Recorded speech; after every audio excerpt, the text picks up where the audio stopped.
Hello નમસ્કાર વિદ્યાર્થી મિત્રો, વેદ ડિજિટલ એજ્યુકેશનમાં આપનું હાર્દિક સ્વાગત છે। આજે આપણે ધોરણ 5 વિષય ગુજરાતી કેકારોની અંદર પાઠ નંબર 4 જેની સ્વ અધ્યયન પોથીનું 100% ટાઈપિંગ સાથે સંપૂર્ણ સોલ્યુશન જોવાના છે। તો ખાસ વિદ્યાર્થી મિત્રો, ચેનલમાં નવા હોય તો ચેનલ સબસ્ક્રાઇબ કરો, બાજુમાં બેલ આઇકનને પ્રેસ કરો જેથી તમને અવનવા વિડીયોની માહિતી નોટિફિકેશન મળી શકે। વિડીયો લાઈક કરો, તમારા મિત્રો દોસ્તોને શેર કરો। ચોથું ચેપ્ટર છે તડકો અધમણ ડાંગર જલમલ। તો એમાં જોડકા જોડવાના છે। તો એમાં ખેતરમાં આવશે વિદ્યાર્થી મિત્રો ડાંગર બાવળ કાંટાળા તિરાડ ઝીણસીળ જળ ખળખળ આંબો પંખીના ટહુકા। માગ્યા મુજબ લખો। 1 મણ એટલે 20 કિલોગ્રામ થાય તો અધમણ એટલે કેટલું થાય 10 કિલોગ્રામ। 1 કિલોગ્રામ એટલે 1000 ગ્રામ તો અડધો કિલોગ્રામ એટલે 500 ગ્રામ। 500 મિલીલીટર અડધો લીટર તો 1 લીટર એટલે કેટલા મિલીલીટર 1000 મિલીલીટર। 1 તોલો એટલે 10 ગ્રામ તો અડધો તોલો એટલે કેટલા ગ્રામ 5 ગ્રામ। 6 નંગ એટલે અડધો ડર્જન તો 3 ડર્જન એટલે 36 નંગ। વિદ્યાર્થી મિત્રો, પ્રશ્નોના જવાબ સાથે સરસ મજાનું ગુજરાતી પાઠનું સમજૂતી આપવામાં આવેલી છે, બધા વિષયની છે અને પરીક્ષાના પેપર પણ સરસ મજાના છે। તમારે સારી ટકાવારી લેવા માટે તો આપણી વેદ ડિજિટલ એજ્યુકેશન નામની એપ્લિકેશનમાં પાઠની સમજૂતી, જુદા જુદા જિલ્લાના પેપરો, સ્વાધ્યાયન પોથી બધું જ, જો ન ખ્યાલ આવે ને તો કોઈ ભણેલ ગણેલ વ્યક્તિની મદદ લેવાની। ગૂગલ પ્લે સ્ટોર કે જ્યાંથી ગેમ ડાઉનલોડ કરીએ ત્યાં જઈને વેદ ડિજિટલ એજ્યુકેશન નામની એપ્લિકેશન ડાઉનલોડ કરવાની। ઓપન કરીશું એટલે પેજ ખુલેમાં તમારા પોતાના મોબાઈલ નંબર નાખો, સેન્ડ ઓટીપી કરો, 4 આંકડાનો ઓટીપી નાખશો એટલે પેડ કોર્સમાં જુદા જુદા પેડ પ્લાનની પીડીએફ, એક્ઝામ પેપરમાં પેપરો, 3 થી 12માં 3 થી 12ના વિડીયો, તમારું ધોરણ પસંદ કરી વિષય પ્રમાણે પાઠવાજ વિડીયો નિહાળી શકશો। ચાલો, નીચેના વાક્યોનો અર્થ દર્શાવતી પંક્તિઓ કાવ્યમાંથી શોધીને લખો। રાયના ફૂલ પીળા થઈ જાય છે, પીળા પીળા રાય તણા ફૂલ થઈને। આંબાના પાન ટહુકા બની ઉડી જાય છે, પાન પાન આ ઉડી જાય રે પંખી ટહુકા થઈને।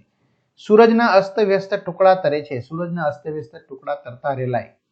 જીર્ણ થઈ તિરાડ બની જમીન પર જાય છે, જીર્ણ શીર્ણ થઈ તિરાડ તૂટી ભોંય ઉપર ઠેલાય। ફૂલમાં સવાર થઈ ઝૂલે છે, ખીલે રે ફૂલે રે ઝૂલે રે સવાર થઈને।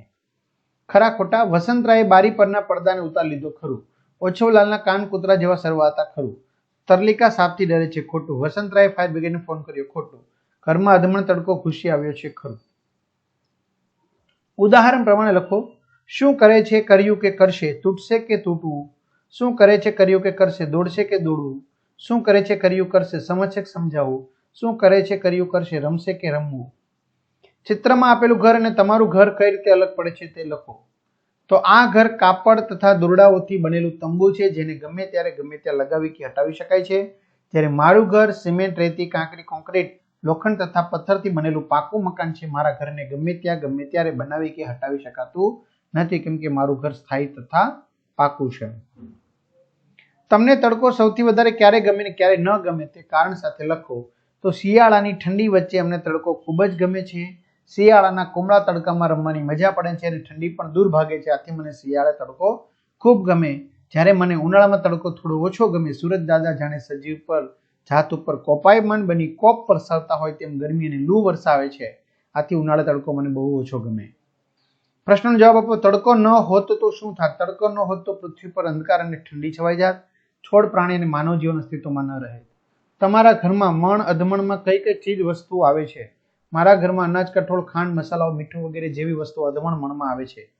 તડકો તમને સતાવે છે કઈ રીતે? તો ઉનાળા દરમિયાન ખુલ્લા મેદાનમાં રમતી વખતે ખૂબ જ ગરમી લગાડીને આ તડકો અમને સતાવે છે। તડકો કાચ પર પડે તો શું જોવા મળે? જ્યારે તડકો કાચ પર પડે છે ત્યારે પ્રકાશનું પરાવર્તન થતું જોવા મળે। પડછાયો તડકામાં કેમ જોવા મળે છે? અપારદર્શક વસ્તુ પ્રકાશ પર પડે ત્યારે પ્રકાશ તેની આરપાર જઈ શકતો નથી, એટલા માટે અપારદર્શક વસ્તુનો પડછાયો જોવા મળે। તો આ રીતે વિદ્યાર્થી મિત્રો સરસ મજાનું સોલ્યુશન જોયું તો તમારા મિત્રો દોસ્તોને જાણ કરો। ચેનલમાં નવા ચેનલ સબસ્ક્રાઇબ કરો, વિડીયો લાઈક કરો। અસ્તુ, જય હિન્દ, જય ભારત।